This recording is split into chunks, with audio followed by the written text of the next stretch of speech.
नमस्कार दोस्तों, मैं हूं संजना बिष्ट और स्वागत है आपका मेरे चैनल में।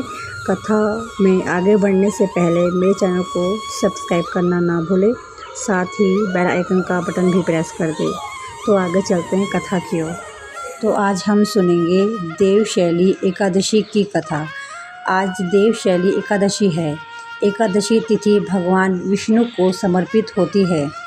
हिंदू पंचांग के अनुसार आषाढ़ मास के शुक्ल पक्ष की एकादशी को देवशैनी एकादशी कहते हैं।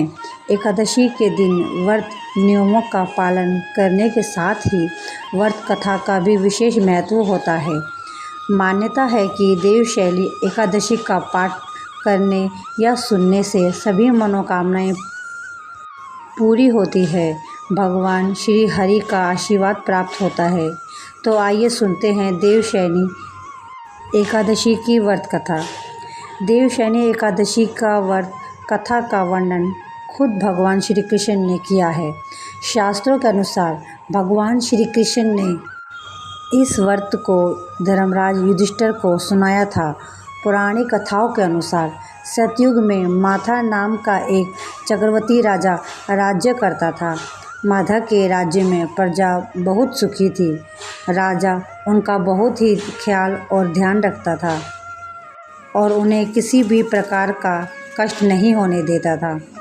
एक बार उनके राज्य में 3 साल तक वर्षा न होने के कारण सभी जगह ज़मीन सूख गई, जिसकी वजह से वह कोई भी फसल ना उगा सके और भयंकर अकाल पड़ गया। अकाल से चारों ओर त्राही का माहौल बन गया।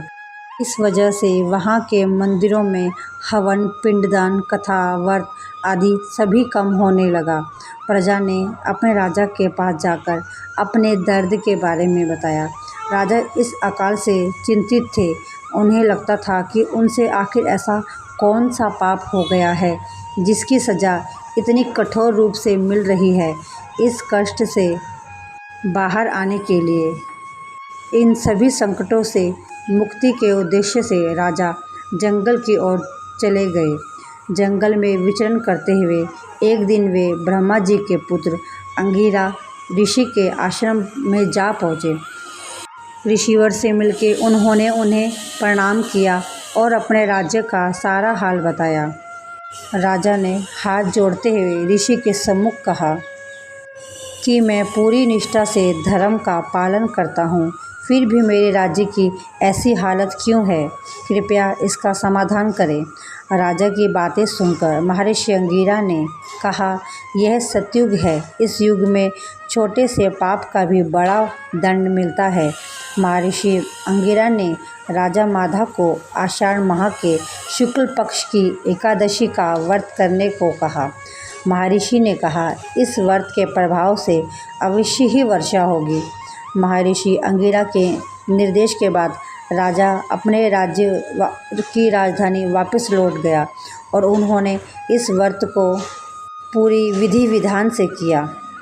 उन्होंने चारों वर्णों सहित एकादशी के व्रत में कोई भी कमी होने नहीं दी और इस व्रत को सच्चे मन से विधि पूर्वक किया।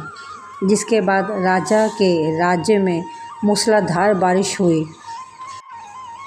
ब्रह्मावरण पुराण में देवशैनी एकादशी के लिए विशेष महत्व का वर्णन किया गया है।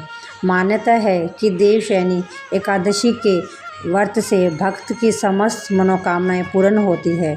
तो यह थी आज की कथा।